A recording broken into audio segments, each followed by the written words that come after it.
It is no doubt that the Mara ecosystem is one of the most sought-after places as a result of the great wildebeest migration from the Serengeti National Park in Tanzania to the Masai-Mara National Reserve in Kenya.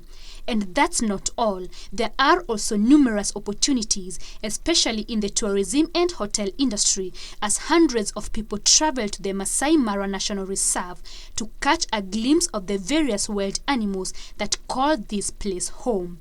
However, it is now emerging that it is becoming difficult for residents in the Mara to share the meager resources with the animals, especially the water in the Mara River Basin. Water currently is below the level of what is required for ecosystem functions.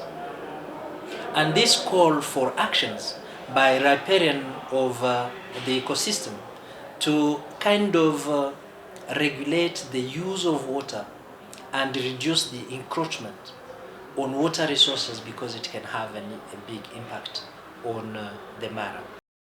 To this effect, the Sectoral Council of Ministers for Lake Victoria Basin declared every 15th of September the Mara Day to create awareness to communities on the dangers facing the Mara River Basin and what communities can do to address the issues, as well as engage policymakers to allocate more resources to the conservation of the Mara River Basin. The wildebeest is not something you'll find in other parts of this world. It's specific to Masai-Mara and Serengeti region. So we need to preserve it as our kind of specific asset. The Lake Victoria Basin Commission is mandated to coordinate, promote and facilitate sustainable management of the Lake Victoria Basin, including the Mara ecosystem.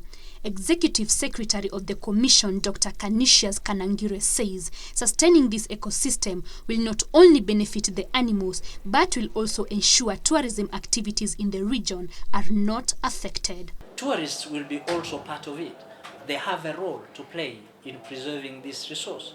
And all of us together, we will work as one community on how Mara can be sustainably managed. Besides creating awareness on the environmental and social challenges existing in the Mara River Basin, the Commission hopes to enhance public-private partnerships, including resource mobilization and investment opportunities. We'll call politicians, policymakers, decision makers, scientists, airlines, hotel industry people, and others to come in. This comes in the wake of incidents of human-wildlife conflicts that have been reported in the country, where livestock keepers have decided to take matters into their own hands and kill wild animals that they claim are feeding on their livestock. On this, Dr. Kanangire says dialogue is the way to go. We need a kind of dedicated type of forum where people can look at the needs of each of the stakeholders around the table and see how they can be balanced and agree on a mechanism. The Mara Ecosystem Day will coincide with the Great Wildebeest Migration every year. Ruth Mutegi, Business Defined.